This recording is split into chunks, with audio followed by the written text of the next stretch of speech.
Welcome to the Stone Table. This isn't a stage, it's a gathering place. Here, lifters of all kinds bring their stories.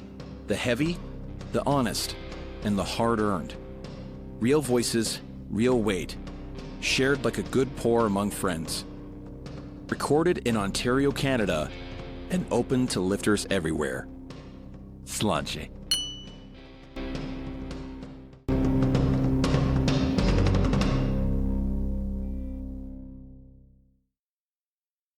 And welcome back. As always, we start with Peter Martin's The Twixt, the Stone, and the Turf, and readings and quotes from that as it relates to historic stone lifting.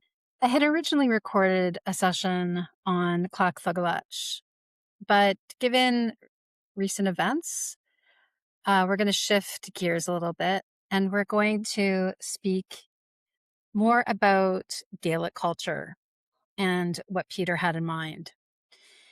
And this episode with Derek really speaks to something Peter Martin would have ascribed to. And the more I've sat with Derek Poundstone's words following that episode with him, and honestly, the way he carries himself off the mic, and we had a really amazing conversation about my own personal goals. But the more I keep thinking about Peter Martin's work, and Peter wrote, strength was always there, and it was always respected. And maybe more importantly, quote, nowhere will you hear stories told of the personal strength of the individual speaking. It's the Gaelic way, end quote. That hit me hard with this podcast. Even Derek said to me during the episode, Rebecca, you don't need to talk about your strength. People will talk about it for you. And that really hit me hard after the podcast. Because after the Louis Cyr Stone lift, Derek never walked around proclaiming himself the greatest stone lifter alive. He never needed to crown himself world's best at this, world class at that. He never chased that world first energy. The community instead did the talking. That feels deeply connected to the older Gaelic strength culture Peter writes about, where memory, conduct, and action mattered more than words or noise. The body dies, but the memory lives on. Personal strength is remembered. That line could honestly sit underneath so much of what Derek represents, not only in this podcast, but in his career of strength. It's not just his strength. It's not just his pain tolerance, not just lifting really impossible things, but it's his deep humility, his respect for history, the respect for the stones, and respect for the people who came before. Peter also warned about strength culture becoming spectacle instead of stewardship, about forgetting the meaning underneath the feats themselves. And I think this conversation with Derek brought that meaning back into focus. The lift itself speaks. The conduct of the individual speaks. And yet it's the community that ascribes the legacy and remembers. And now on to the show.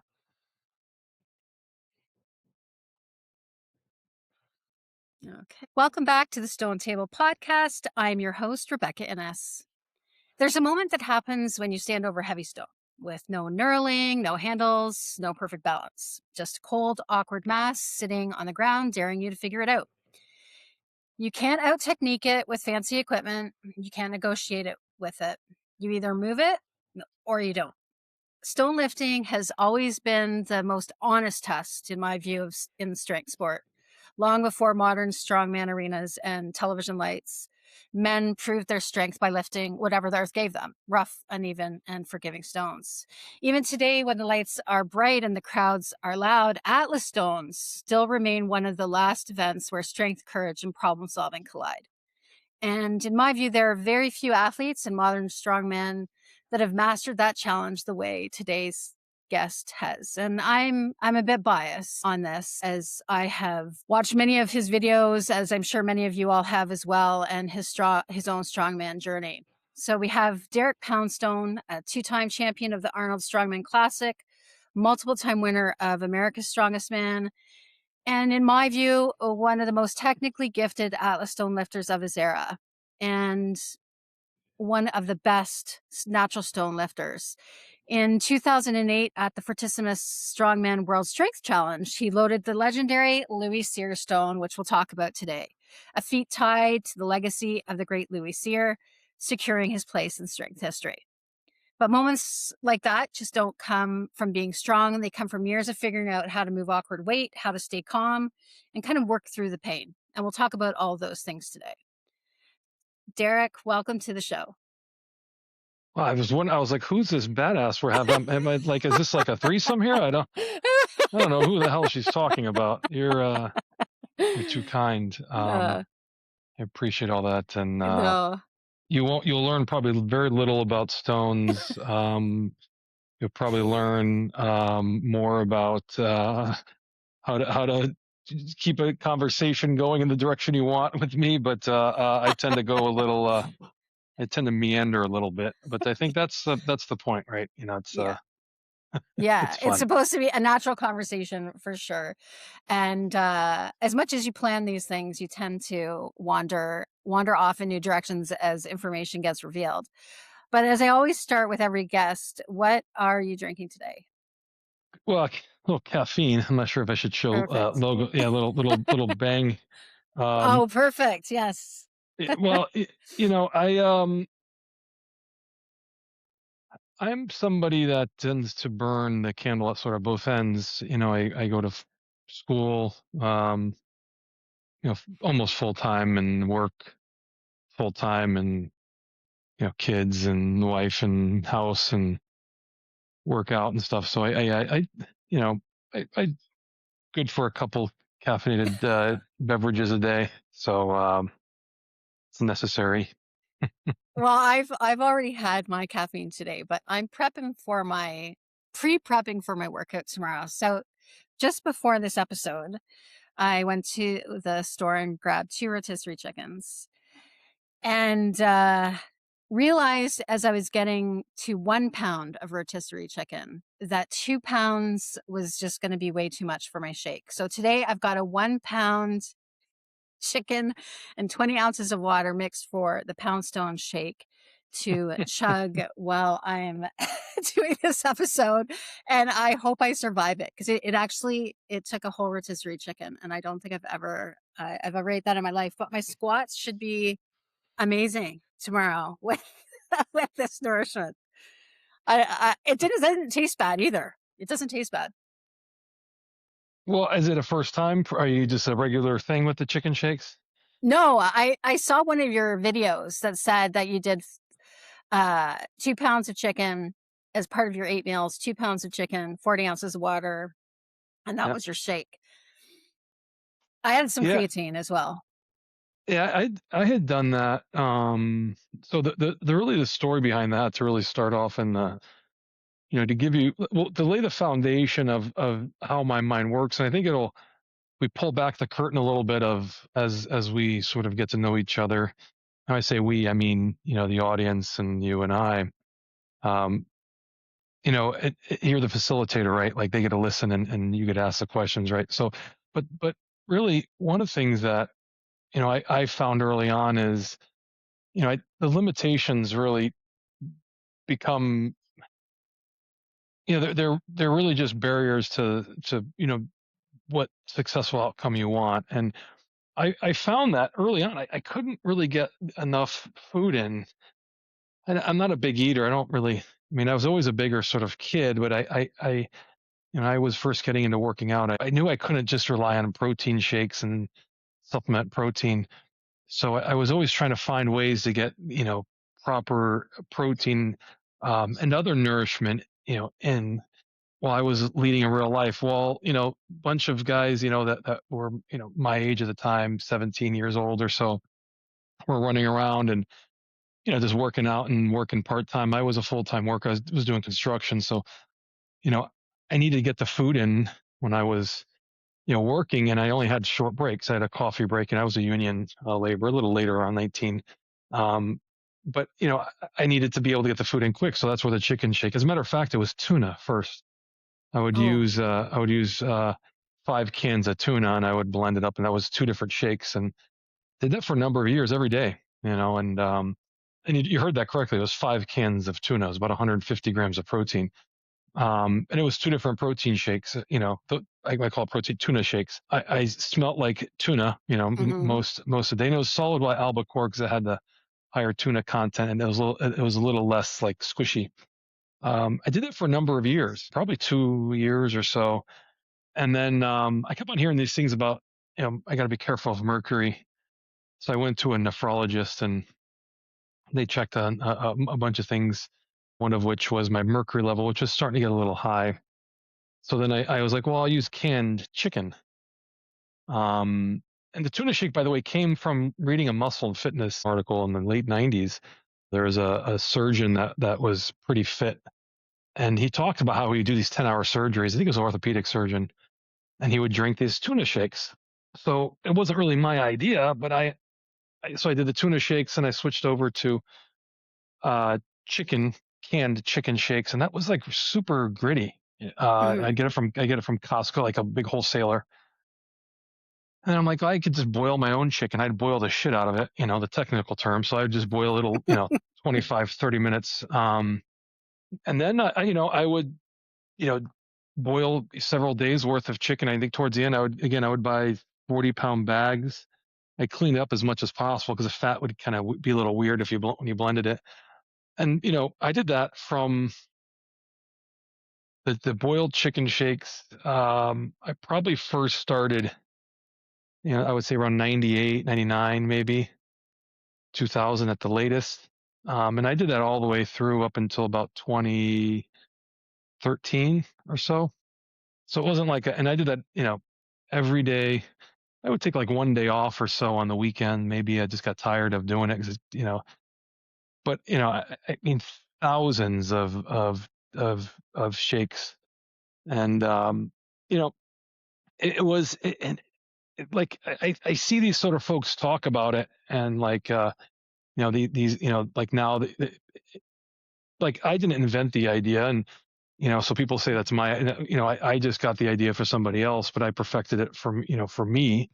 And then there's folks that are doing it now, but I mean, I think the real thing to realize is it's to do it one off is one thing. I mean, I did this for well over a decade, and I think that should just really paint the picture that this wasn't like this is cool, I'm going to do it. This was part of the key to success, right? Like, Hmm. is I have to do what it takes. It's not finding something that I can do today, once, or tomorrow, or a week or a month or a year. I need to find a path forward that I knew I can do for years on end. And that was what I did. And that one thing, it's small, but when you add all those small things that we'll sort of talk about, they the sum of the total becomes quite large. Those little things that you do, like not missing a workout,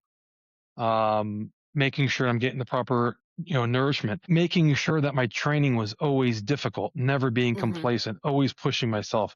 And you can't always push yourself physically, right? Because there's only limits. But then it was pushing myself mentally, which is that's where the high rep curls came in. Now that's where some of the odd stone stuff came in. That's where there's like no one really cared about shouldering Atlas stones when I was early in my career, but I would do it just because it was hard. Like, there was zero benefit. I mean, when you think about this, is pre like crazy social media, YouTube and stuff. Hmm. I would do it with my train. The first time I ever shouldered a 400-pound Atlas stone, I was like, I had loaded, I'd set up too far I was loading stones over a yoke for reps. And I found that was a really good test of stone loading because the box isn't in front of you. So it really messes with your perception. It really makes you very comfortable just grip and rip, just pulling it and just turning something imperfect into something that's perfect. Well, when I say perfect, just pick it up and go. It really allowed, because it just introduces additional chaos loading without the box in front of you, and the bar and the yoke is slippery, so you just have to just kind of toss it over. So it's an additional sort of um, challenging. It's a way to make something that's not maybe that's somewhat challenging, extremely challenging. So the goal was load the stone, but I was standing too far from the yoke. So one of my training partners, Dave Mahalov, he's like, "What are you gonna shoulder that?" You know? And I was like, "Yeah, Yeah, that yeah. sounds like that's." I was like, "Oh," but that's exactly the idea didn't come into my head until he mentioned it, and I was like, "Yeah." So, but the stone was in my lap already, you know. And so I just transitioned and shouldered it, and it was a 405 or 420 or whatever. And my workout partners were like, what, did you just shoulder a four? But at this time, like the heaviest stone that people were loading was at the world's was 380 or 400, and I'm shouldering it. Like they're like, what in the world? But I think that's the sort of stuff that uh, that's what it takes. Like those little, Hmm. and it wasn't I just did it once, then it was like, well, this became a thing. I would add it to my sort of my routines. I would have like lighter stone days where I would shoulder to the left side and to the right side just to add a little bit more of a complexity to the lift. So I wasn't always lifting because at that time I had like a 450-pound Atlas stone. This is before I had the The 555. 555, yeah. No, I'm sorry, I did have the 555 because I got that pretty early on. So the funny, well, I'm like going down a little rabbit hole here. That's fine. Go down the rabbit hole. So the 555 was Steve Slater made that for me very early on. I had talked to Steve Slater. This is before it's like '06 maybe. Um, yeah, I'm thinking it's sometime around 2006. I get a I get linked up with Steve Slater somehow. I forget. I think it was a mutual friend of me, Garrick Daft, who did the Viper video. He's the one who filmed it and edited it. That's his video, and he did an amazing job. But this is early 2000s. Like no one was doing this sort of stuff. He was ahead of his time, and he came out and whatever. So um, I had so that video was like a year worth of footage, which is wild to think about, and it was probably you know it's tens of hours of footage, right? Like to make Hmm. this sort of short little clip. Um, so I had got linked up with Garrick and who'd come out to my house from Ohio a couple times to film. He just thought it was cool what I was doing and thought I was a little nutty. Me and Travis. He picked like two guys that were on the opposite ends of the spectrum. Both of us were pretty strong, but Travis is like the Tasmanian devil, Yeah. and I'm more like this sort of calculated had the clean cut hair. We just completely two different ends of the spectrum. Both I think equally gifted. He's probably a better stone loader, dare I say? Yeah, I would say he's definitely a better stone loader. Um, but what ends up happening is I get linked up with Garrick. Garrick ends up connecting me with Steve Slater. Steve's like, "What's the biggest stone you can load?" And I'm like, "I don't know. I mean, five." Like this time, there's the Arnold had the 550, 515, I think, or 503. And I was like, "That's peanut, man. I can do more than that. I could probably do 550." And he's like, "No." And I think he thought I was full of shit. But this time I was already loading 400 plus pound Atlas stones. I was doing at a time when Worlds had like a 300-pound farmers. I was doing 415-pound per hand farmers. I was doing 800-pound yokes. I was doing mile-long farmers walks. Like it was wild. I mean, I had around me, and I had the worst enablers. Like my training partners was Tom McClure. Like the guy looked like he walked out of the great lagoon somewhere. That was Justin Saplicki, who I talk to occasionally. uh, and a few other Kevin Cronin, who was like, if you don't record it, it didn't happen. We called like he's like like that's why I started recording stuff because I had guys like Kevin Cronin be like, oh, you didn't record it, it didn't happen. Um, so Steve Slater ends up trying to make a 550-pound Atlas stone. He ends up sort of missing the target, and it ends up being 555. Had 230 pounds of lead in the center. It was a 22-inch mold. So he makes it, and I think I don't even know who paid for it. I think Garrick might. I don't know if he. It's an expensive stone, I imagine, Yeah. but I get the stone. I was working. I get off work. Um, we shipped the stone's got to be shipped to my buddy's.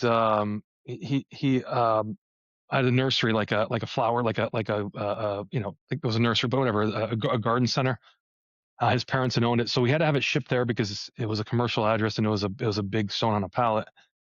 So we put it on my buddy's truck. He's got a big diesel like Dodge pickup. We bring it to another Tom's house.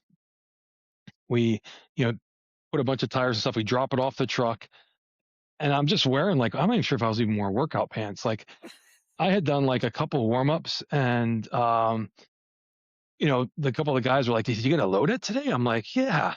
I wasn't even thinking about it, but I was like, "Yeah, I'm gonna try." You know, first attempt, I get it up to the lip, and everyone's just like, "What in the hell?"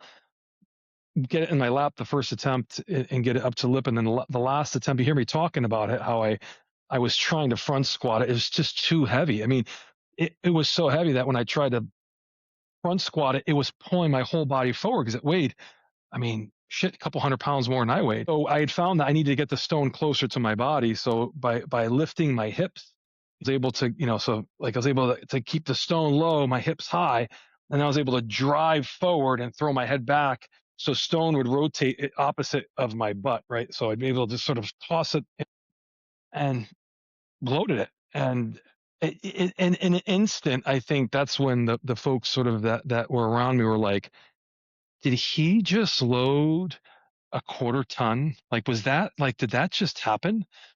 And, you know, um, yeah, then the Garrick made that video. If you remember that video, Yeah, I do. King of the Stones. Hmm.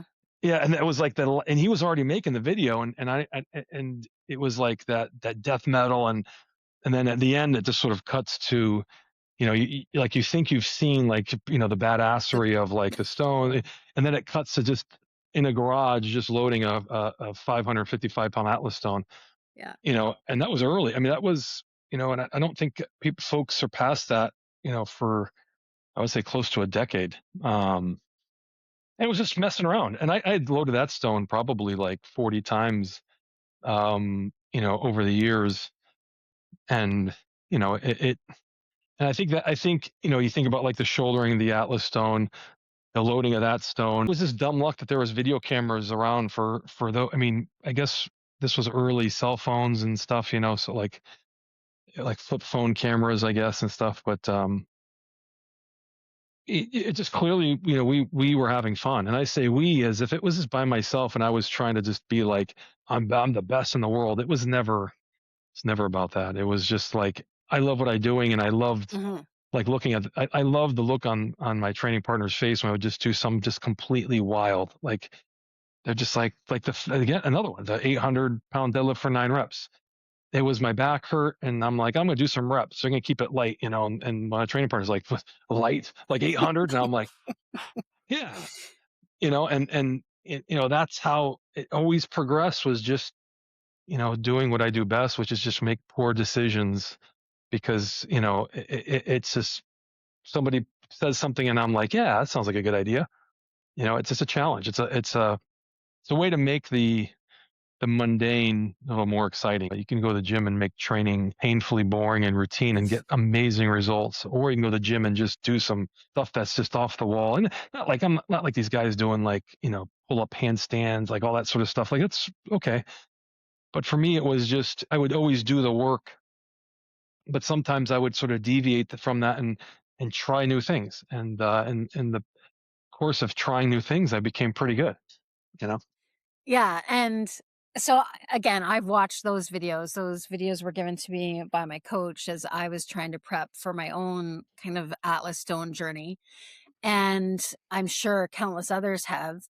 Did stones at the like was it natural for you at the beginning? Because obviously if you watch your videos, the hip drive and the placement of the stone is really in that hip crease. Did you start that way, or did the technique develop, like, over time? Or were you just always really good at stones? So I always sucked at stones. When I first started, the, the ability is always there. I think, I don't know what, something clicked. Well, my history, I you know, did construction for a bit when I first was competing. I was a mason tender, ironically. So I would very early on in my career before I had turned pro.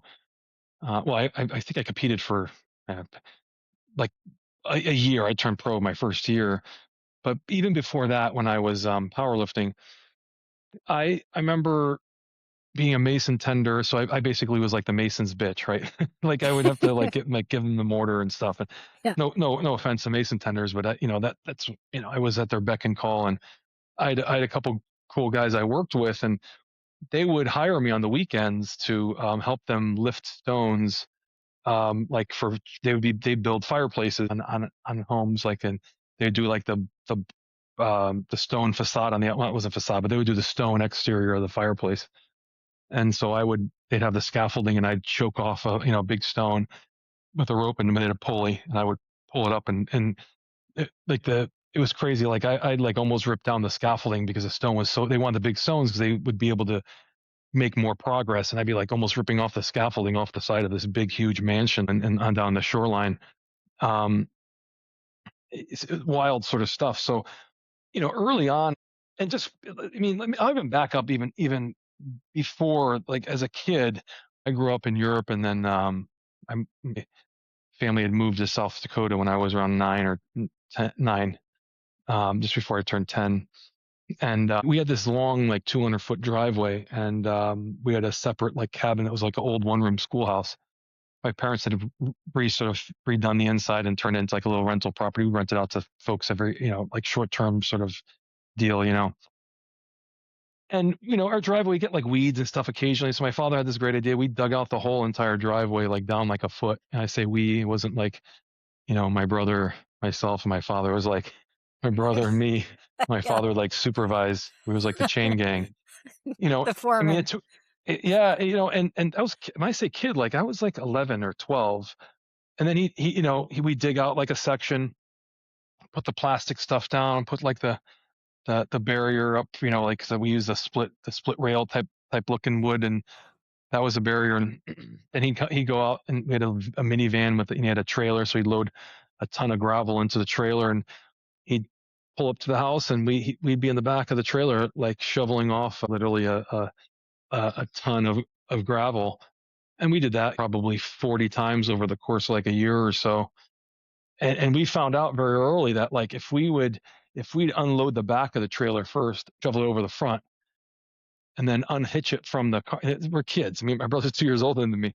We'd unhitch it, which we stopped doing that because it's too dangerous. But there's a bolt that we would pull from the trailer, and the trailer would tip up, and we were able to, then shovel a little easier. But the way that you shovel a large amount of stone with like a stone shovel, with like a flat shovel, the way that you use your core and your hips is somewhat similar. How you have to shovel, and you have to don't think of it as like an adult, think of it as like a kid. Like you gotta like use your hips to kind of like push it. I'm like trying to demonstrate in the video here. Oh my god! But so like that's the sort of stuff. Like, and going into the house, like after grocery shopping, my mom we go to the store, and she come back. She's got 2 kids. Imagine me and my brother's taller than me and weighs about the same. So I mean, you can imagine. And my father is 6'3", right at the time, probably around 300 pounds. So you had 3 boys. My father was man, but you had 3 of us, and my mom. We would eat like a gallon of milk almost a day. So she'd come back from the grocery store, and she would just, like, I remember just like, I hated going back and forth. And, so I'd load up like 10 bags of groceries per arm, like just putting my hands through. And then everything was always like, can I do more? Can I be more efficient? Not more efficient, but can I just, how can I just carry more? How can I, do this easier without having to like make a million trips? And even early on, before I did construction, I did a little landscaping. We would like do some clear leaves in a yard or whatever. And I hated like trying to like blow the leaf. I need to blow a big pile. Then so I would use a tarp, and I would blow like all the leaves onto this big tarp. And then I would use a rope around the eyelets of the tarp. And I'd like a plane pull. And it was, I kid you not, it was probably as hard as pulling up. Like I pull like 1,000 pounds of like wet leaves across this yard. I'd be like out of breath, and the guy who owned the company is like, "What in the hell?" I always, as a matter of fact, my wife, I think, just took a video recently. I was doing some yard cleaning. I had a big log in the yard. It's there for like years. It was this probably solid 400-pound, like 10-foot long log. Two of them. I mean, they're different sizes, but they're both about the same, like 10 foot or so. I like pick it up like it's a single finger, right? And Yeah. I get it. I like walk it up. I like that's about halfway, and I get my shoulder on it, and I pick it up, and I'm walking, and it's every bit 400, 500 pounds. I'm Oh walking into my the God. backyard, and my wife's like, she told me later she was trying to grab a video of it because she's like, what? Like this is like insane. Like, but this is what it's like it's the stone loading stuff isn't a byproduct of the this sort of dedication to the gym. It's really it's a mindset of like just having, I hate to say fun. That's kind of it doesn't, that stuff isn't fun, but just sort of drumming to my own beat and enjoying what I do, and just using the human body for what its intended purpose, which is, we're not supposed to be veal, breastfeed us, milk in a crate, sit home all day watching TV like Jabba the Hutt, right? When I die, I've said this before, like you're not going to be able to harvest any organs from me. You're not going to, like I'm going to be done, right? Like, Yeah. like I'm going to be, my joints are going to be shot, my body's just going to be, it's done, right? Like the goal is like none of us are getting out of this deal alive. Like we're all dying at some point. Like this is not going to be money in a bank, right? Like like my account is going to be depleted zero, you know, when my time comes. And like, why not just like I snowboard, and just to give you like, what does that look like now is like I snowboard with my son. I was snowboarding was it last Thursday or the Thursday before? I ride a one wheel. I crashed. I almost fractured my skull. Go on bike rides and hikes and hike up fire towers. I try to remain as active as possible. And I think that's the most important thing for me. This idea of like stones as a microcosm of life is really true. The cool part about stones is they're everywhere. I mean, you can, Hmm. go to anybody's yard that lives, in the woods or whatever, and there's a ton of stones. And you can train with stones, or you can work with stones, or you can, they're the ultimate sort of test, Hmm. in the sense that the only way to get good at stones is to not be a wuss. like, Yeah. like, Yeah. I mean, you just have to do the work. Like, you can train the different elements of stones, but you ultimately, like, you can tell, um, a strongman that puts, or woman that puts their time in the gym by their ability to lift stones, because you can never lift a stone and be pretty decent if you bust your ass in the gym. Or you can bust your ass lifting stones and be great at lifting stones, right? Like, or you can bust your ass at the gym, and you can bust your ass lifting odd shit like sandbags and stones and kegs, and just be pretty well rounded. And you'll burn a ton of calories doing it. You'll look pretty good because the amount of energy and calories you burn doing it, and the body becomes a very efficient machine. It's a perfect sort of, it's an equalizer in the sense that it just takes a ton of work, and you got to do your homework. I don't care who you are. You can even be a 400-pound guy and suck at stones, right? Like, Hmm. because like it's really, it's based on the work you do and the preparation. Yeah. And I didn't think we would divert off here, but I was watching. You did it. Have you not talked to me? Have you not seen? I never. I like No, but I'm I'm going like, to take us way off because one of the things with stone lifters is, or weightlifters or strongmen, they do focus on kind of the strength base. But one thing that I saw you do was your treadmill training, where you would like, it would be off and you would like push your heart to like 180 beats a minute or something like that. But yet your strength gains, and I think that that was in what, 2007 I did or that so. for years. I did that so Yeah. much that, and I'm creating AFib. When I say the AFib, like not like old person AFib, what happened is And this again, just shows you the sort of unhealthy mindset.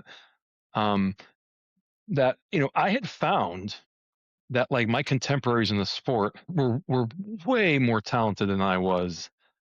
So like Marius, like, I, I mean, just super explosive. I Yeah. mean, look like a Greek god. Like I'm Yeah. like, that's like, I'm more like the it. I can't even compare. Like I'm not that. I was in great shape, but and I'm not talking like a visual thing though. I mean like aggressive and fast and explosive. That's not me. I'm not just hyper fast. Like then you got like other guys like Travis Ortmeyer who just were like just raw. Like what in the like the guy can PR in competitions. I'm like, Yeah. how do you? And then you got Z who is like an android, just goes out there and like lift, and you're like, what the fuck? And then Misha, who's like this, whose body moves like a whip or like a dolphin's tail. Like it's got this complexity that goes so far beyond the movement itself. Watching guys, and I'm just naming a few. Like and I'm like, what's my shtick? Like, what's my Mhm. thing? Like, I just, and I was like, early on, I realized like I can train for 3 hours, and these guys, like, I would go to do powerlifting meets, and then after be ready to work out. And I'm like, and this wasn't like this sort of conscious like aha. It was over time I had realized that my skill set, and this is everybody, right? Like the one thing that we can bring, all of us can bring to the table is work ethic, right? We all have it. We just choose how much of it we want to apply. We all came, from cavemen, right? And women. Mhm. We all started, from something, 1,000 years ago where we had to hunt and gather for our food, survival of the fittest. We are all direct descendants of that. So we all have it in it to not be wusses and to train our ass off. And so we have evolved into a predator of all predators, right? But then you look around, and you're like, I don't see a lot of predators, right? Like I see a lot of sheep, right? So Yeah. and the thing is, there's not anything wrong with that, right? Like because you could say that's why we have such high crime rates because predator, whatever. So without diverging down this sort of other topic, the point is that one thing that I can control is I can control my effort, Mhm. and that's it, right? So what I had learned is pretty early on that I can just train really hard. And what I found is the harder I trained and the harder I trained, the harder I needed to figure out how to train. Like I had to find ways of introducing a level of complexity and effort into my training that like no one had even heard about. Like I couldn't Google it. Like how can I like increase my ability to withstand punishment? Like it's Mhm. pretty sick, but like how, like what am I have someone go beat me up in an alley? Like in all seriousness, like what Yeah. can I do? So I came up with this idea of doing like 100 rep curls, right? Like, and it wasn't like, oh, it was this evolution of like, well, let me just curl a bar. Like if I overtrain my biceps, it's not going to affect anything else like in my training. And if I get like bicep tendonitis, I'll take some Motrin, wear like a little, whatever, but I'm not going to, at least this was my logic. It's not necessarily true. But I'm not going to tear my bicep tendon doing a stone load or doing a farmer's walk because it's like too tired from it. Yeah. So I figured, let me just experiment with high rep curls to see what happens. And you might be thinking, well, what's the what do high rep curls? Well, pain, right? The idea was how to introduce pain, super physiologically into my training, right? So not pain from high rep squats, because then I'd be doing too much work. I wouldn't be able to recover from that, and it would actually put me in like sort of recovery deficit. How can I introduce something externally into my training that will give me a little taste of the pain that I would feel like during a truck pull or during a farmer's walk or Mhm. whatever. And I came up with high rep curls, and that journey over a couple years, led to me doing a set of like 450 reps, 12 minutes of curls, and people like the videos out there, and people will post stupid stuff, and I don't think they understand the point. The point wasn't like, ooh, look at me, I can do 4. No, the point was find a way to inflict maximum amount of pain into your body safely, right? That Mhm. has a benefit into your training. I mean, has a benefit for me. It was competing, right? You can see at the peak of my career, I could go until the body was incapable of going anymore. To have that much control over yourself and your mind, it really is the one that's control. But for your mind to know the outcome of everything, like nothing was harder than my training. That's where the treadmill pushes came in. I need to find a way now to tax, my heart, breathing. I need to find a way to get to that point where you feel like you're going to shit and puke and hold that as long as possible. And at first was 30 seconds. I was like, Mhm. wow, I suck. It was 30 seconds of pushing a treadmill as hard as I could, get my heart up to 180, and then I would rest for 30 seconds. And then it was 30 seconds of that. And then I'd have a treadmill that was on, and then I would jog for 30 seconds. Jogging was easier than the treadmill pushes because treadmill pushes is like a truck pull. Mhm. Um, that turned into 2 minutes on, 2 minutes off, 2 minutes on, 2 minutes off, right? That turned into 12 minutes of my heart being 180 beats a minute, purple, for 12 minutes straight. And to the point where at the time it was my fiance, wife, and then ex-wife, Kristen, who, like, I don't know how to explain all that, but where Kristen was like, this is getting a little crazy, and people talk about other sports, like the need to blood dope and all that sort of stuff. And there's a way to, well, I guess that's a little, cycling and stuff is a little different. But in strongman, it's not about red blood. It's not about energy production, right? It really ultimately is pain. Like a Mhm. lot of the stuff that you do in the sport of strongman is incredibly painful. And most of the time, you're not actually seeing failure. You're seeing like this overwhelming, this pain becomes so overwhelming that you got to drop the deadlift hold or the side handle deadlift hold, or the crucifix hold.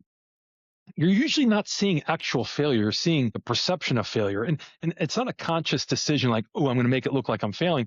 It's just like, oh my God, it hurts so bad. I'm going to let it go. Right. And to get to that point where you can withstand the pain to the point where you actually hit real true failure and I got to that point. But as I alluded to before, what happened is my heart had become so efficient that it created extra electrical activity in my heart. In like 2012, I went into like AFib, below AFib. So my resting heart rate was, oh my God, like 42. Like like 60 is normal low. So I had made my heart so efficient because it would pump so efficiently that was almost like a car idling so low it would just start to misfire. So I had to go Mhm. on medication occasionally. It was like every 2 or 3 years I'll go into this like lone AFib, not like the high, supraventricular tachycardia, 160, 100. No, like my heart rate would be 80, but I'd have this AFib absent the SVT. So it's just, and I end up seeing a specialist in out of NYU. I saw a cardiologist up here, and I got a second opinion from a guy down in NYU, and he's like, it's very common, like ultra marathon runners, people that push themselves to the absolute limit, their body adapts. But the problem is that when you're not pushing yourself to the limit, you have this machine that maybe doesn't perform the way that you're expecting. There might be some sort of undesired consequences. And ultra marathon runners, it's common to have this lone AFib. Well, I'll say it's not common. It's he's only seen in ultra marathon runners, not marathon runners, ultra marathon runners. So yeah, that sort of paints a picture of what the treadmill pushes were about. But the point I'm really want to make though is we're talking about the treadmill pushes, and like I want to go back to what I said in the beginning, which is everyone has that ability in them. You don't need to do it till it creates like a heart issue. Not that's a heart issue, but or you don't Yeah. need to do it like for 12 minutes. But if you heard it in the beginning, I was just doing 30 seconds on, 30 seconds off. Like that's it. I mean, a minute And it doesn't have to be treadmill pushes. You know, it could be cold plunges.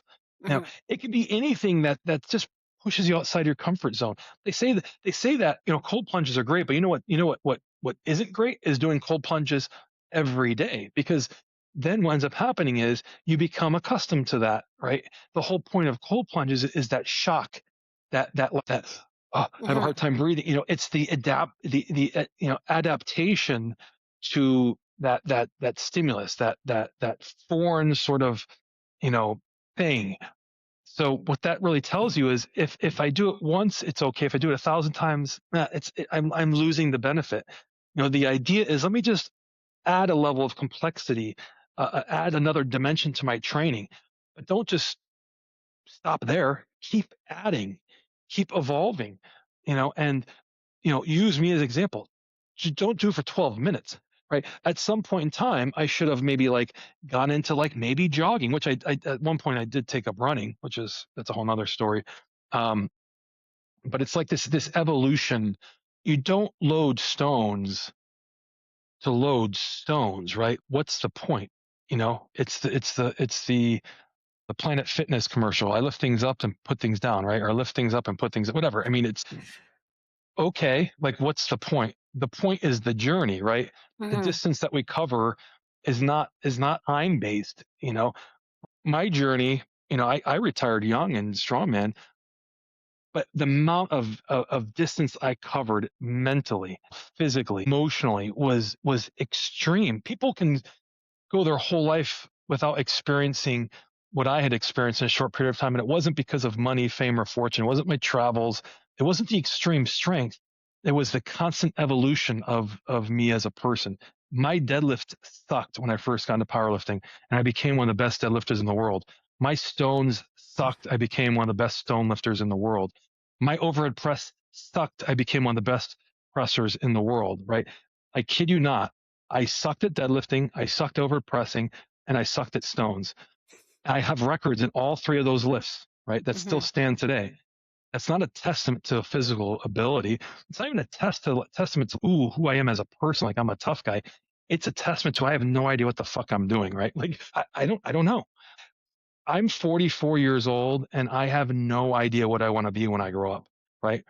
You cannot, like, what am I? I don't know, right? That's the point. Because just when I think I have an idea, Hmm. I realize that the thing that I think will make me happy, winning Arnold Classic, it's it means nothing. You know, being strong, who cares, right? Lifting that stone, like, at the end of the day, it's an inside job. It's me, and I'm using these outlets as a way, just to as a way to better understand the internal, and that's what's amazing about stones, is it's a philosophical journey of discovery. And the best part is, you don't even have to be in on it, right? You just lift stones and it makes you better, right? It Hmm. makes you better, because if you lift stones for 10 years, you're either weird, right? You know, Yeah. or you're on a journey. And I hate to tell you and all this, it's a little bit of both, right? Hmm. Yeah, So we're definitely some weird. There are some weird folks amongst us, myself included.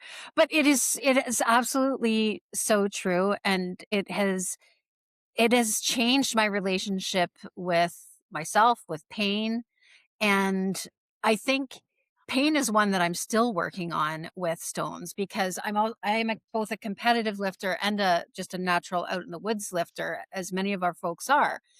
But one of the biggest parts of stone lifting that still really scares me is when I'm doing bumps to shoulder and it's like at my like maximum capacity. It's that feeling like you're going to die, or the overhead press for reps for time.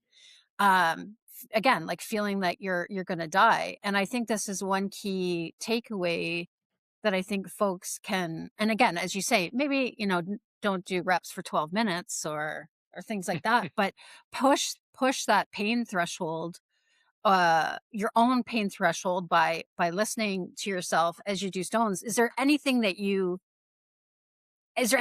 can think of that would be relatable to stones to do those kind of like pain tolerance tests? Yeah, I mean, I mentioned the curls, but yeah, I had a recent sort of journey with lunges. I mentioned this. I think I posted some stuff on social media about it, but I had bad knees.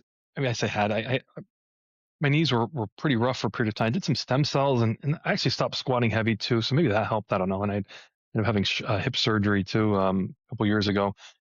But I never liked lunges. Never. Just like to me, it was like just the worst movement ever. Just so at typical fashion, right? Like if I don't like doing it, I just I just got to dig in and do it. And so my training partner is a bodybuilder, competitive bodybuilder, and he's like, "Let's do some lunges," and I'm like, "Hey, great, let's not, but whatever, we'll do them." So we start doing lunges, and what ends up happening is, you know, I realize these are like really, really like challenging, right? I mean, of course they are, but we were doing weight behind the neck, dumbbells, and we settled like kettlebells are kind of my favorite thing is a couple 30-pound kettlebells or so, 35 pounds. Do them for whatever 100 feet. But during at one point in time, because we'd switch, we'd do them, we'd want to do them, whatever. But the real point is, I was having a really shitty workout one day. My training partner wasn't there, and you know, we were doing lunges, and I was like, normally do a couple sets of 2 minutes. I like doing stuff for time sometimes because it's so much more challenging because you can't just like do your 10 reps and then you're done. You're like kind of savoring it like in a sick Hmm. sort of way. It's Yeah. like I imagine it's like sucking on a lollipop that's like made with like chicken broth or something. You're like, ugh, like really? It's a weird sort of thing. Like you're like, it's good for me, but it's kind of weird. That's a super odd analogy, but it just came to my head, so I apologize. So we end up doing so we do lunges, whatever, and I'm not feeling it. It's an early morning workout, and so I had this bright idea, like, what if instead of doing the 4 sets of 2 minutes, I'll do just 8 minutes all at once? Straight. And Okay. yeah, straight, yeah. So I did the 8 minutes of lunges, and I was like, that's an eye opener. Wow. I Yeah. mean, fast forward, next 3 months, I'm on this journey, and me and my training partner end up hitting 26 minutes was the maximum I'm doing of lunges, like nonstop. And to me, that was just this. And this was last December. There you go, right? Like I- I'm telling you, the treadmill pushes, the high rep curls, the lunges. I was even doing treadmill pushes with my hands like I would do them like reverse. Like I'm not that smart of a guy. I think that just find something that's like hard. Like if you like to lift stones in the woods, grab a stone, put it on your shoulder, and then go for a walk. And when I say go for a walk, like don't think like 100 feet. Like you got to think bigger. Like say something insane. I'm gonna walk a mile, right? And like I used to do the mile farmers walks. My back would be sore. I would do a farmers walk for a mile. Light. It was like 15-pound empty farmers, right? Like that's what just think way outside the box. I mean, shouldering a stone, like your hands will go numb within 5 minutes, Hmm. and then you'll have to go to the other side, and then you have to go, you have to switch back and forth or carry it in the front or do something. But what's happening is if you dream sort of because this is like these things come to you because if you're just open to the idea of, well, not my limitations, don't think what I can't do, think what I probably could do, and then that goes into, I'm just going to think big, right? And if we think all the way back to the beginning, 550-pound stone, right? I think Hmm. I could do that. And then I get some, crazy guy who sends me one, Steve Slater and Garrick Daft, and I fucking lift it, right? I can cuss in this podcast, by the way. I hope I'm not like, Absolutely. Yeah. Cast away. it's colorful language is appropriate, when it's appropriate.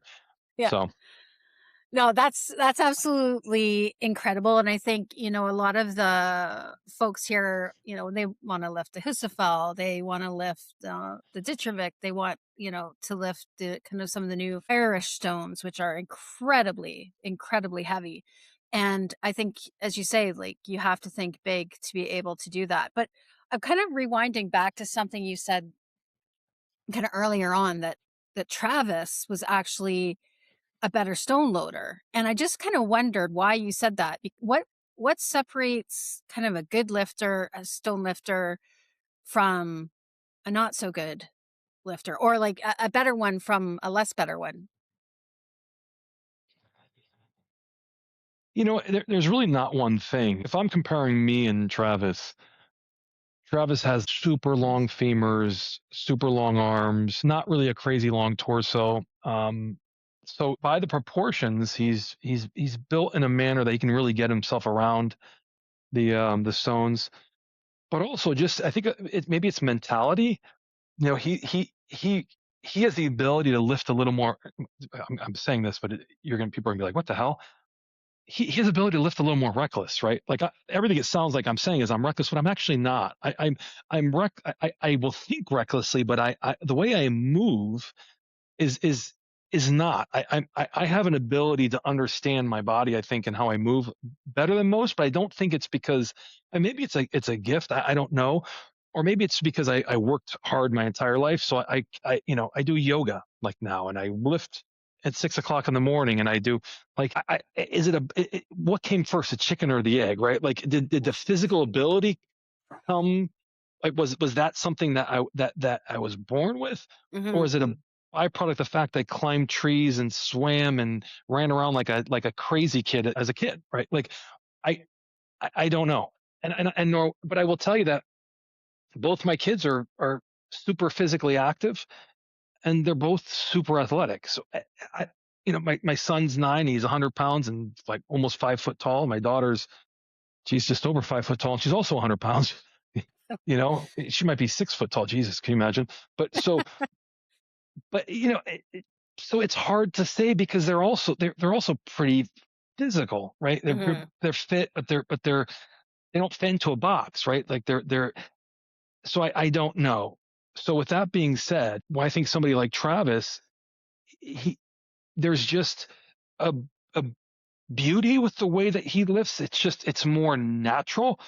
Where I lift like an engineer, I guess. No, that's not Hmm. good. I'm very calculating, and I lift. Calculated. Hmm. It's like listening to somebody play piano that can play it perfect, but that's got no soul. That's me. Travis plays piano like a tortured soul, right? Like the way he lifts is very much art. The way I lift is very much, not art. I Hmm. mean, it depends on what but I'm just more, everything's got to, I've pressed a log on uneven ground, a 400-pound log, and I'm walking while I'm locking out. So I mean, it's not, I can do the dynamic thing, and I'm very good at that sort of stuff. But when it comes to stones, there's very much a way that some people just attack it, and maybe it's mentality.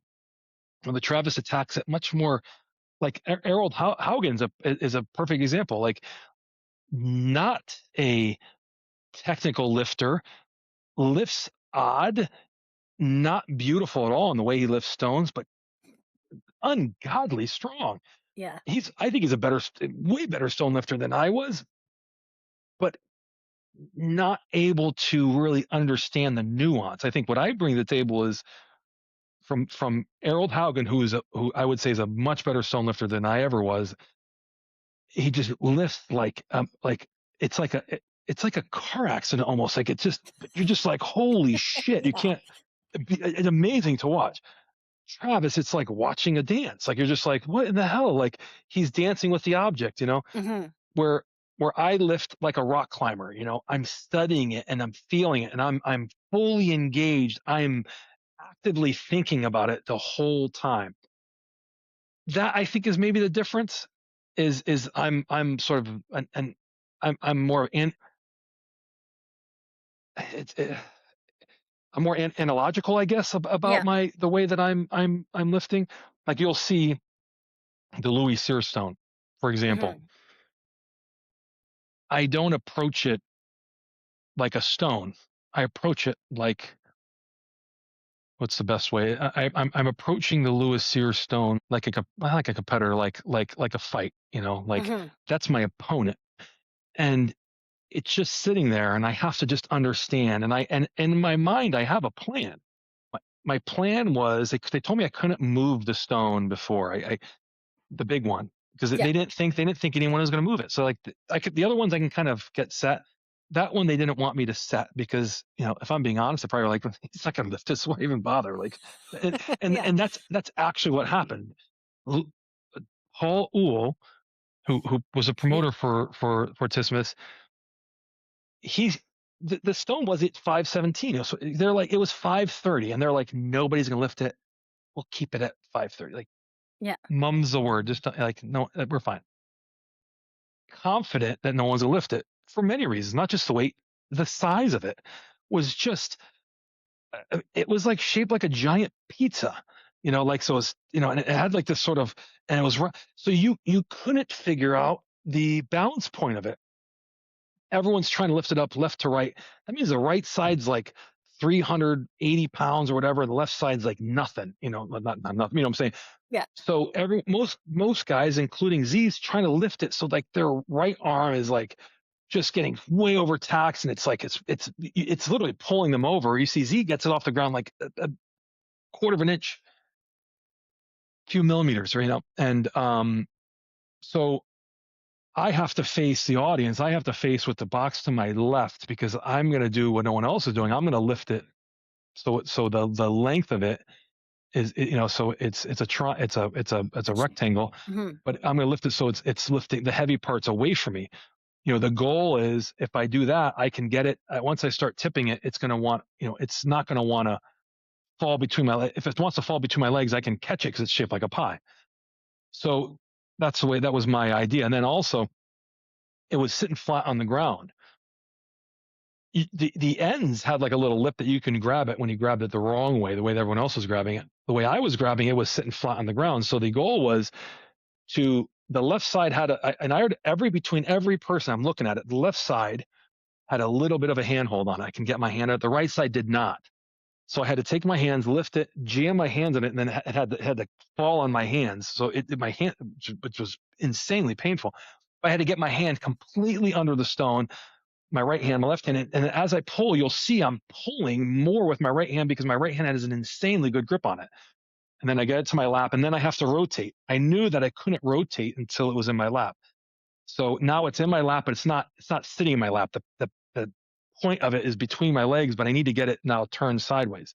So if I try to load it onto the platform, all the weight's up on top. There's very little weight on the bottom. It's wanting to slide down. So Mm-hmm. I wanted to go long ways and load it like the 550-pound stone, get it close to my body, and then just fall into the platform, and then just the technical term, I muscle fuck it up to the platform. Right? That was the goal. Right? Well, I wasn't Yeah. muscling because I was like using the hip drives. Yeah. Yeah. No, So it was absolutely incredible.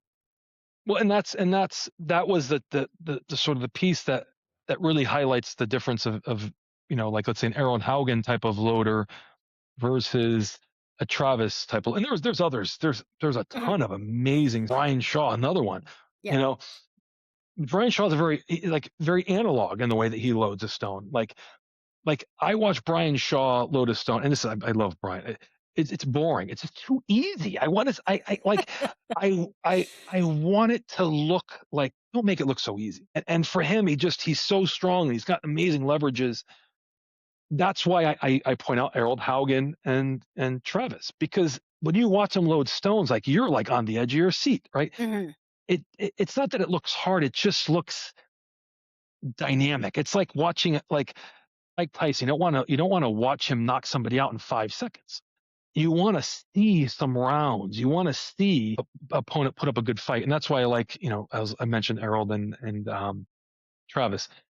And I think that's what I brought to the table was this ability to make the stone loading into more of a chess match, or just into this sort of battle as I'm really getting I'm imposing my will on it very slowly and methodically. And I think that is what made that stone so cool for people to watch, because you could see that my mind was going a mile a Yes. minute. There is during that lift, it took 30 seconds. That lift itself was like 18 seconds or 20 seconds or something. And that seemed like an eternity, because the whole entire time I'm fully engaged. I'm going to give you a little sort of more information about that competition. Not that people don't know this, but I went to Canada. At that time, I still had my bottom wisdom teeth in. So one of my wisdom teeth on my left side, I think it was my left side, you could see because my jaw was swollen. I had an impacted wisdom tooth and I had an abscess. I had an infection. Oh my God. So the day before the day before the morning of Fortissimus, I was going to drop out. The day before day one, I remember vividly because um, the night before I talked to Paul, and he said he'd get somebody to bring me to the doctor. And I was like, I think it was right around the time Michael Jackson had passed. And I was like watching on the news. It stuck in my head because I was like, this sucks. Like, I shouldn't even come. My mouth is killing me. Yeah. Like, what the fuck? So then I go to the doctor. I go to the clinic up there. They give me some medicine. Um, the day before, like, I'm sorry, the morning of it, the competition started like early that day, like not early, but like early the afternoon, like 1 or 2. I take I forget the hell the medicine, like I couldn't lay flat, messing up my stomach. And I proceed to compete. And now Z and I are 1 and 2, Hmm. and I wasn't even going to compete. I'm taking a bunch of antibiotics. I'm not eating. I'm shitting my brains out. Like I'm dehydrated. I'm like, God. but I'm saying though, it's not saying that I would have been better had I not been dealing with this tooth issue, or that I would have that I competed well in spite of it. I think that sometimes we put so much pressure on ourselves that we want to play, we're like, I got to do good. I got to do good. But when you just go into a competition with no expectations, and that's what happened, I, Hmm. zero expectations, and ended up having one of the most amazing experiences of my life. And I was this close to dropping out because of an abscessed tooth.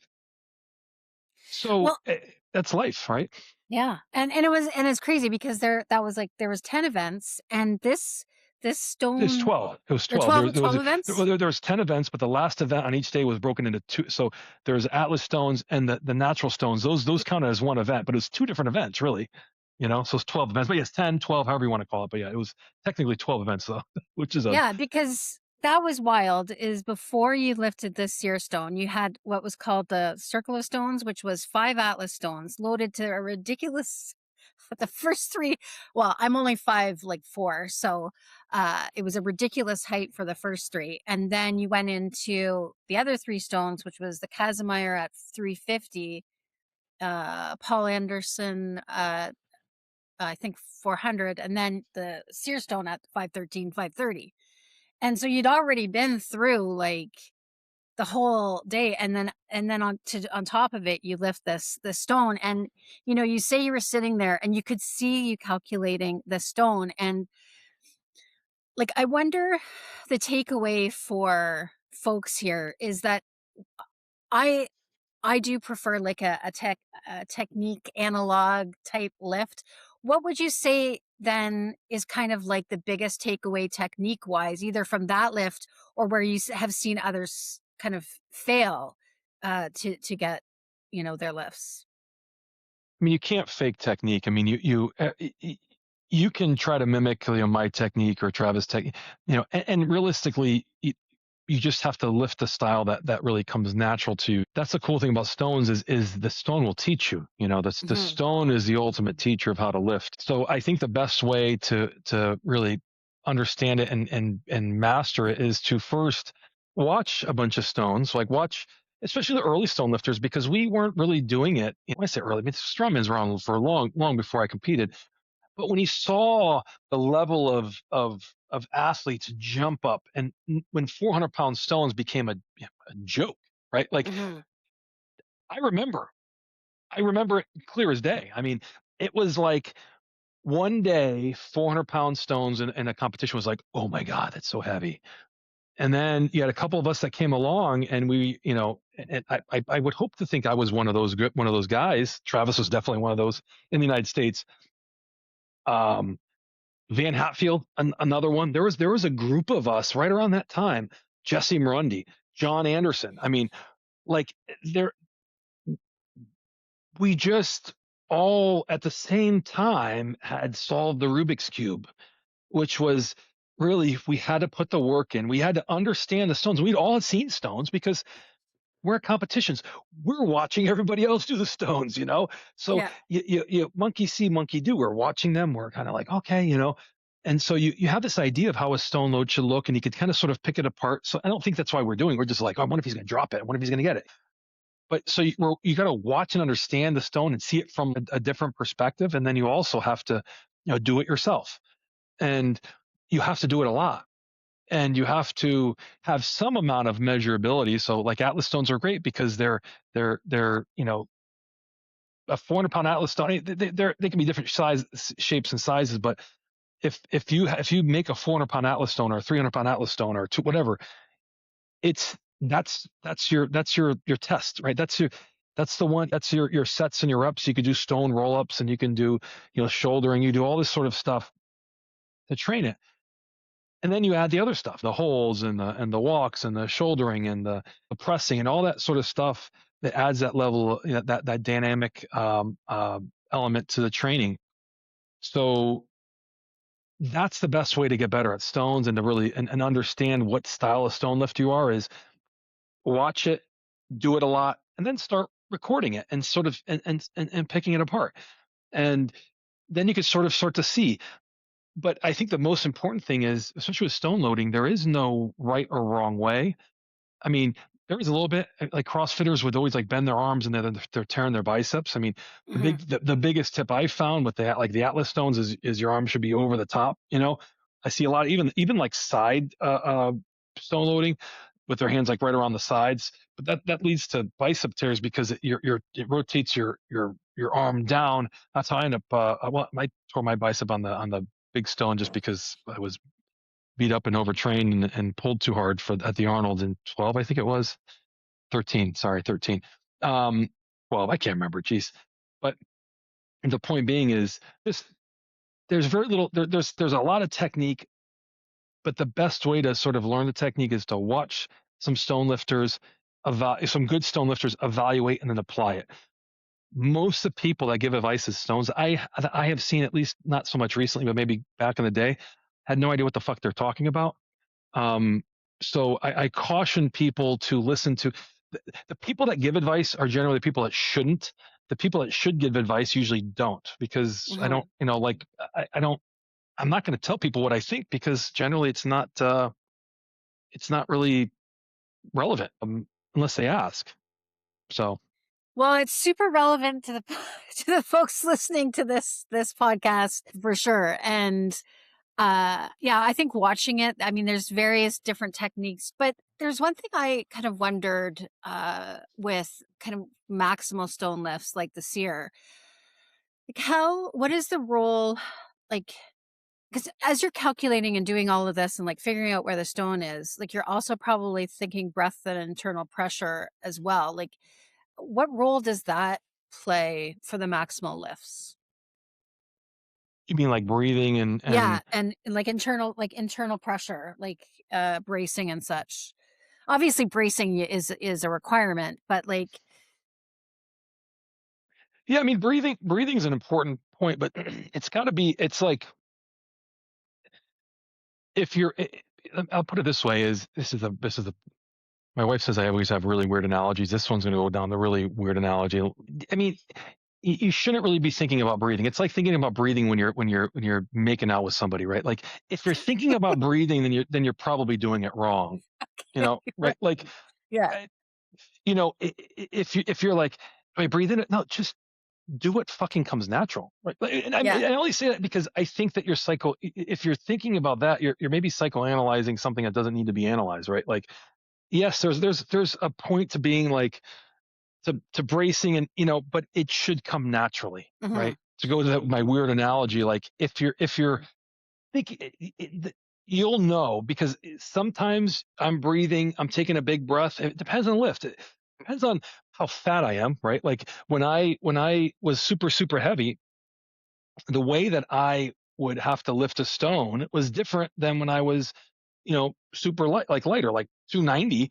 You know, I can get all in there. I can get my hands underneath and I can, right. And I can take a deep breath, let it out, and then pull, right. Mhm. When I was 350, no, I mean, I had to I'm like standing up out of breath. Okay.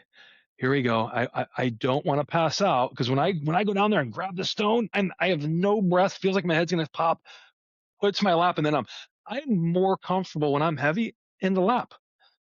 I can I'm like, yeah, Yeah. it's 400 pounds, but I'm this is easy, right? When I'm lighter, I could feel like I'm kind of shaking a little bit. I have a little harder time balancing it because all those little muscle fibers and I don't have the, even we're talking about a 40-pound difference throws as a 300-pound plus guy, it would throw me way off.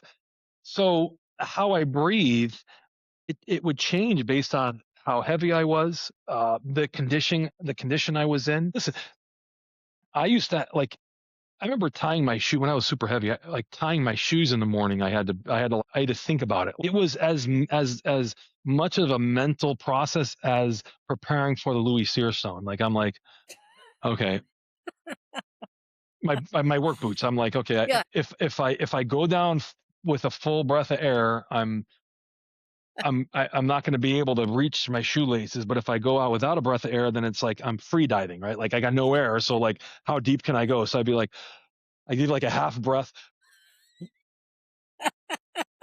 and then it'd be like, oh, then my ex-wife, when we were living together before we got divorced, she would. I remember one morning she came in. I've told this story a couple of times. It's pretty embarrassing, so why not share it? Is she comes in the room one day? I got one boot on, I got one boot off, and I'm like, in my guest room, and I'm like, I'm back on the bed, and she's like, oh, thank God, and I'm like, what? What's like? What do you mean? Thank God. She's like, I thought you were like in here like jerking off or something. And I'm like, I'm tying my shoes. She, so Oh my God, that's so funny. next time, one you or one of your listeners is like, when should I breathe? Just think about me tying my shoes. It doesn't fucking matter. It matters, but if you're thinking about it, you're Probably probably doing doing it wrong, right? Like, you can you know you can go through the nuance, but there's really no wrong way to do it. It's stone loading, right? Yeah. Well, Olympic lifting, yes. yeah. I think the main thing, at least for me as a female athlete, is like I worry because like I'm 50, I've had 2 kids, and I'm gonna piss my pants like because I'm, trying to lift 200. So you kind of are thinking of that as well. Like, so the bracing becomes somewhat important, but then I guess at the end of the day, really, you just piss your pants.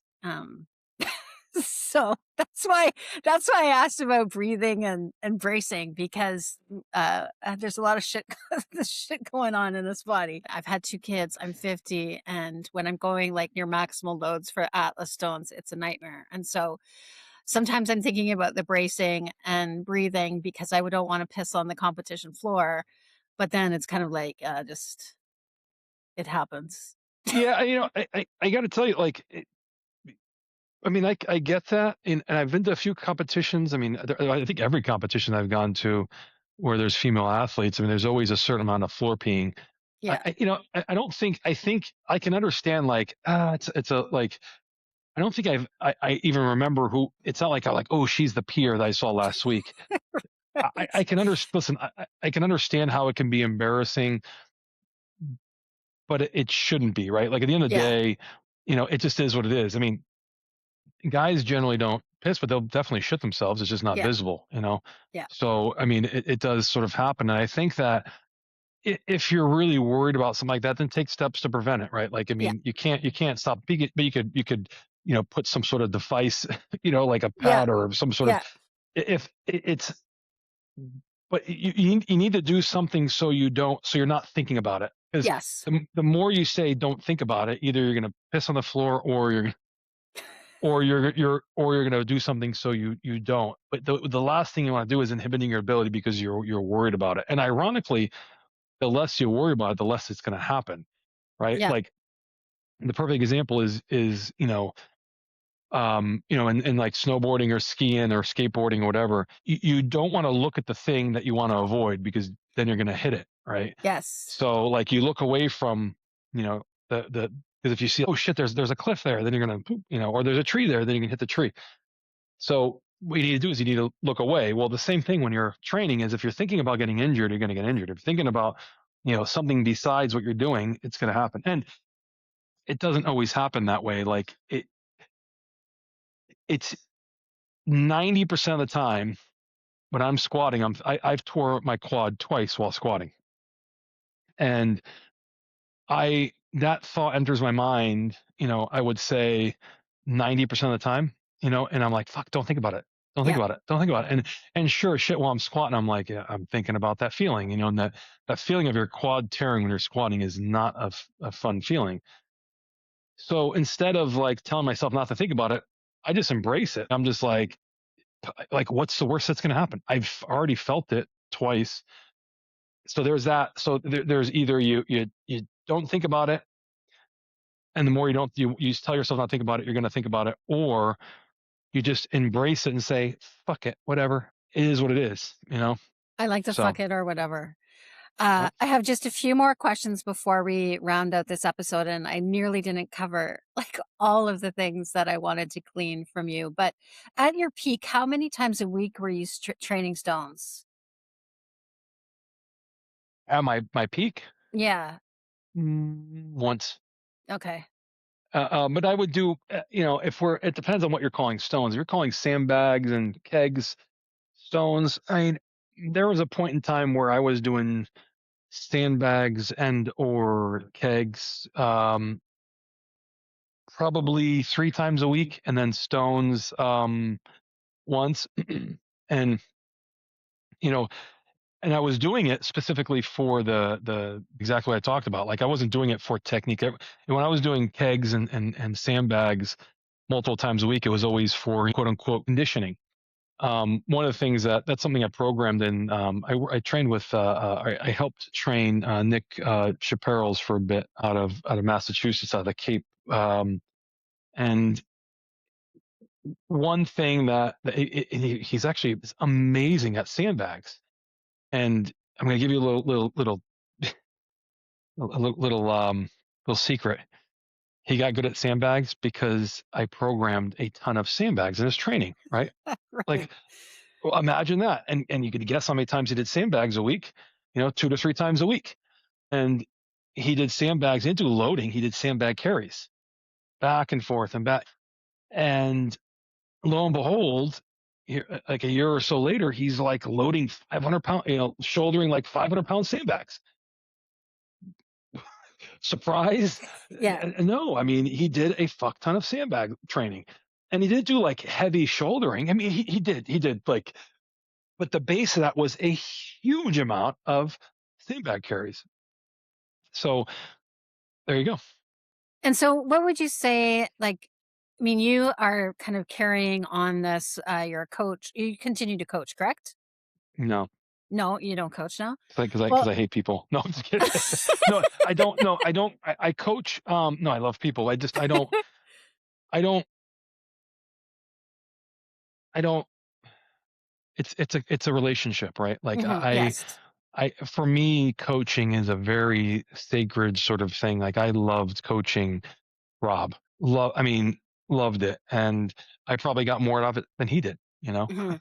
hate to say it, like, cause I developed a friendship and a bond um, and that was really, and it like, that's just life, right? Like I was thinking like I'd retire and I'd have like, it'd be like, I would have my Tommy gun, right? Like I would have the guy that I coach. Hopefully the listeners know what I'm talking about here. Yeah. If I gotta tell you, then just be, but like, I'd have this guy who'd like, I'm better than you, Nope. The guy that I get is world's strongest gay. Like, Yeah. of course, like, like that's like, and he is everything that I am not, right? Like he takes care of his body. He's in tune, does a lot of prehab and rehab, does a lot of, Mhm. like I did none of that, and he was, a great deadlifter, not like my style. He had a great hitch, right? Um, moving events, he was, hit or miss. Got much better. I hope that I helped a little bit with that, but I offered nothing by way of his overhead press. I thought, I'm like, how can I help him? But I found I was able to help quite a bit. While we were working together, I mean, the guy was within, inches of pressing I think he tore his tricep on right around 500 pounds or so.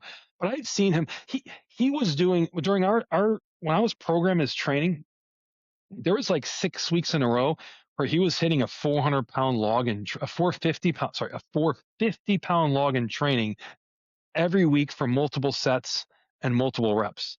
Like by the time that he was looking to hit a 500-pound log, he was more than capable, right? Hmm. He had turned himself into just this. He had fortified his body into just this overhead pressing machine. And if you remember, everyone's like, well, it's a push jerk.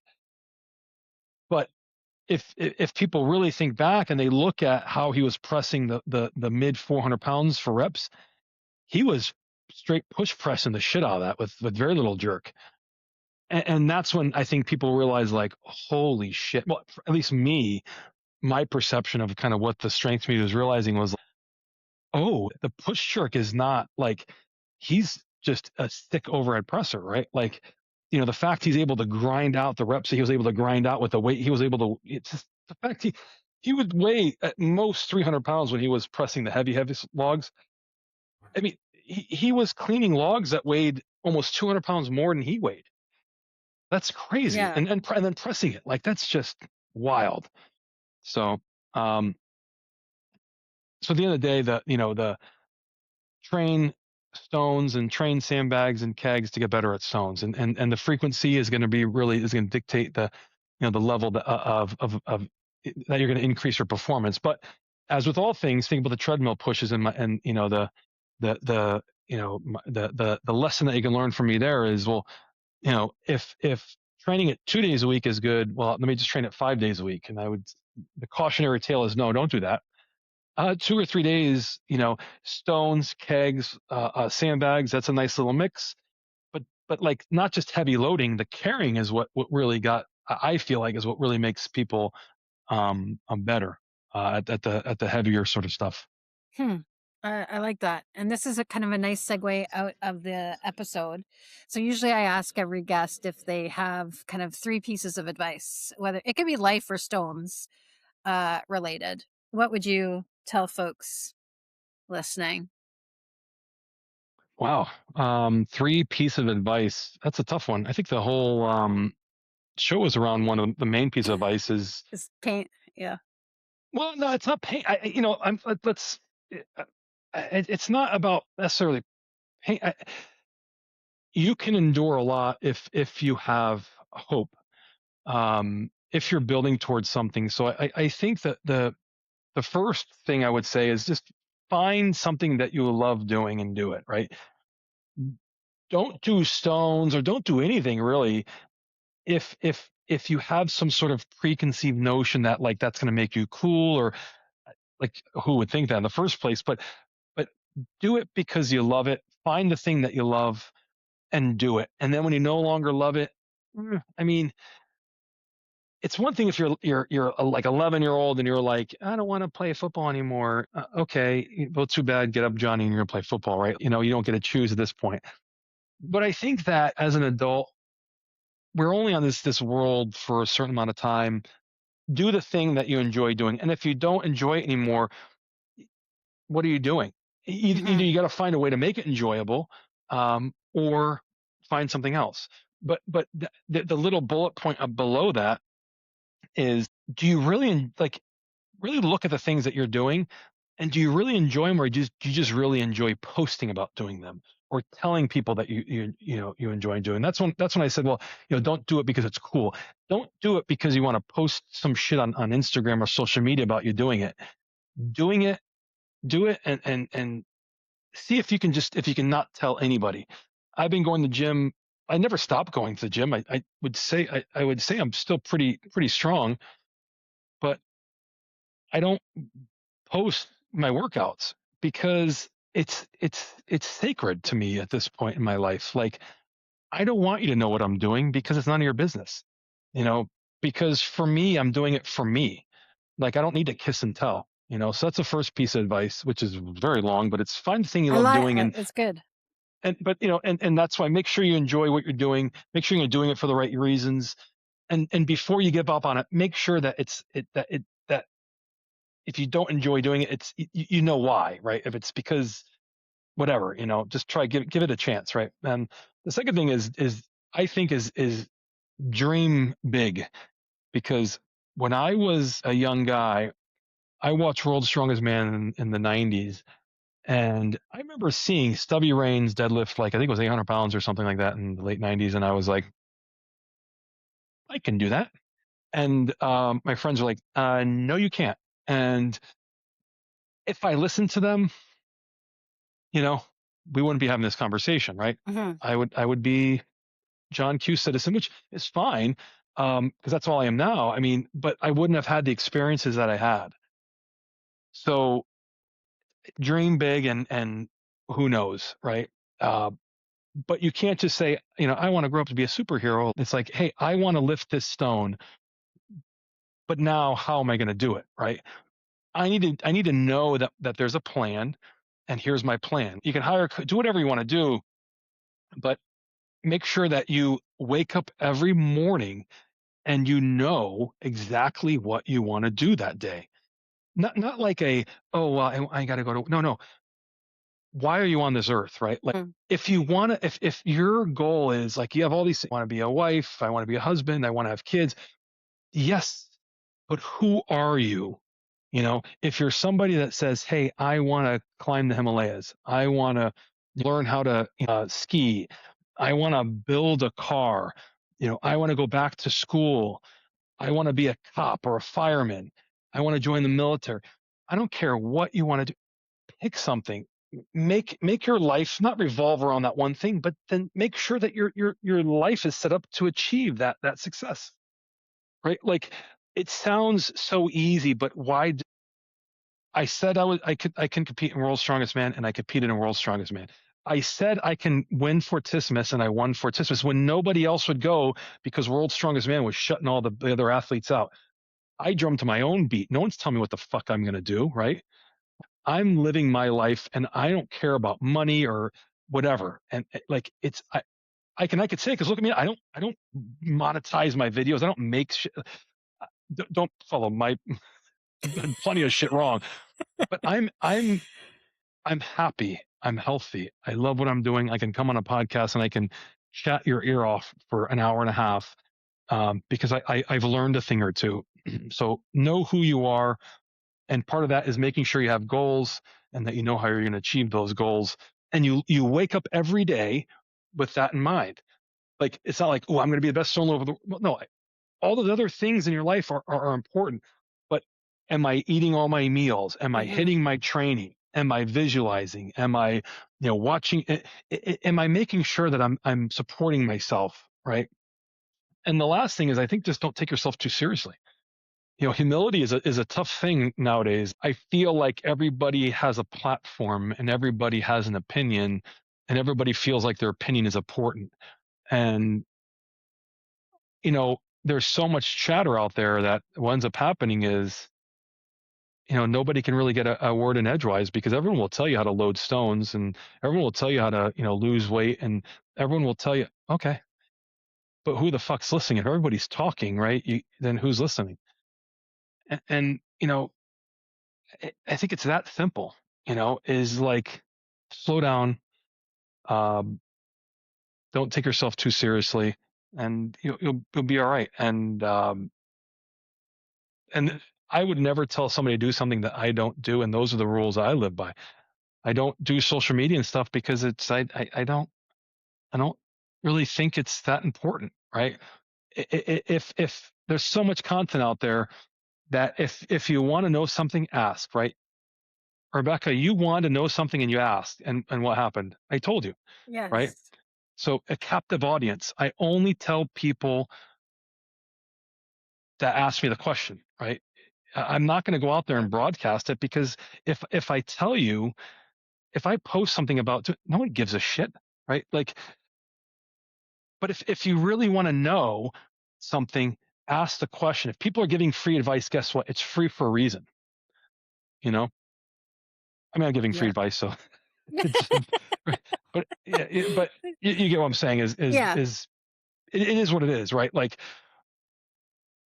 don't fall victim to this sort of like, you know, I have arrived. Like once you start getting good at something, don't think you're an expert, right? Like, just always be teachable, and you'll be all right, So, Well, these last pieces of advice just hit home like super hard. And like, I'm just really, really happy that I reached out to you, that you were so kind enough to agree to this episode. I think a lot of folks will take many things away from this, and especially if they even just listen to these last three pieces of advice, because I mean, there's a lot of stones out there that are, gigantic, and not just the physical stones.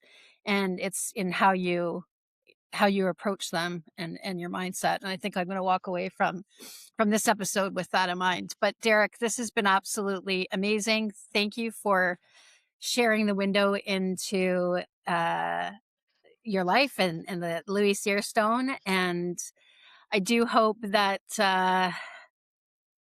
those stones will reappear at some event in the future. I mean, I'm trying to find them. I don't know where they're located now, but I really hope that we can get those out of some storage locker somewhere and get those back on the world stage, because I think that would be absolutely phenomenal. You don't know where they are, do you? yeah, they're. I was gonna say something funny, but yeah. Listen, no idea, and I think that's you can always make a 530-pound stone. I Hmm. think, do you really want to find them though? Because I think that this caliber of athlete now there's plenty of folks that can load it, right? I think part of the nature of what makes this conversation interesting is the sort of the mythology of it all, right? Like, Hmm. I think that do you I know for a fact there's a couple athletes now that can load it. So if it's found and then that happens, you kind of, it could be, it's not about me. It's like, for me, there's this sort of like, there's this connection to people, because what I had witnessed there, it transcended the lift. I mean, I saw people crying, and I had realized that my role in this is a caretaker of this sort of, this relationship of, it's important, right? And Hmm. it's not really that, it's important to me, right? But I think when I hear people talk about it, I realize that it's important to them. Probably more important is to me, and I think that's disingenuous for me not to acknowledge that and not to make it important to me, Hmm. right? Like, and I realize that, like, I forget when you messaged me first. Like, it must have been a decade. Was it a decade It was a ago? decade ago. It was a decade ago. Yeah, and you know, you were moved to action by a feat, right? By Hmm. something I did that at the time I was just doing my thing, right? Like, so when I ask you the question, do you really want to find it? Because I think then it loses that hold on all of us. And I would be sad. Because any, like, plenty of people, plenty of the athletes now, there's a handful that I think can load that stone, Hmm. right? It's like the 6 minute mile. Like, once somebody breaks a 6 minute mile, then it's just, sorry, 4 minute mile. Geez, 5 minute mile. Once somebody breaks that barrier, then it becomes easier. So if it's found, great. I think that would be cool, but it'd be a little sad, not necessarily just for me, but I think that it has a hold on a lot of people. I still Hmm. talk to plenty of folks, people that aren't even into strength, and they watch the video because they hear about, they see me, whatever, it can be coworkers I work with that they're like, it's a big goofy guy. And then somebody like whispers like, he's, he used to do this. And then they watch the video and they're like, they could give a shit less about pulling a plane or a train, Yeah.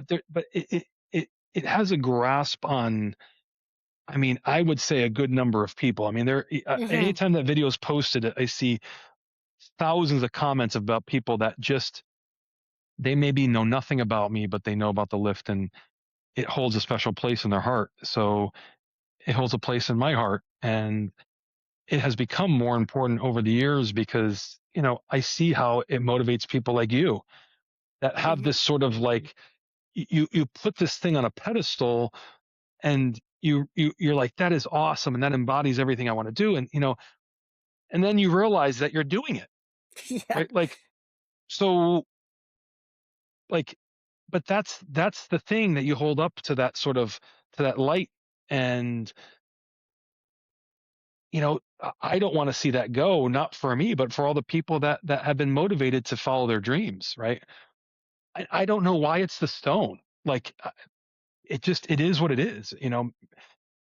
There's a large amount of people that see that lift, and for some reason they're like, you know, and I can't put words to it. I wish I could, but I want that to stay as long as possible, not for me, but for these conversations, because I can tell that it's had an impact, and I don't want that impact to go away. Yeah, this is an incredible way to end off the episode, but like they say to never meet your idol, and like I don't want to call you that because I know that will make you feel awkward. So I won't call you that. But to someone that I really respect that can lift heavy shit, and one of them was the Louis Cyr Stone. Completely proved that saying wrong today because I feel more motivated, more, and I'm definitely moving off whey protein and doing this because I'm done. I'm done. I have a little gulp left, but I finished a whole rotisserie chicken during this episode. Um, but no, you have left me more motivated to do my Louis Cyr Stone, and it's not going to be a 500-pound stone, but it's going to be close to that. So I hope you've motivated and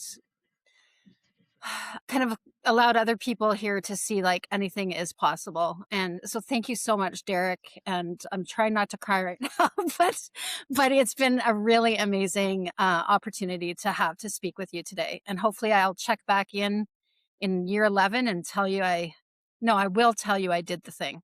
So Well, thanks for having me and listening to me ramble, and thanks for reaching out and allowing me to be a part of your journey. I think that's a very sacred thing, and it means a lot to somebody that you know it was a big part of my life, and it's a relationship that now is gone, right? Like, I don't compete.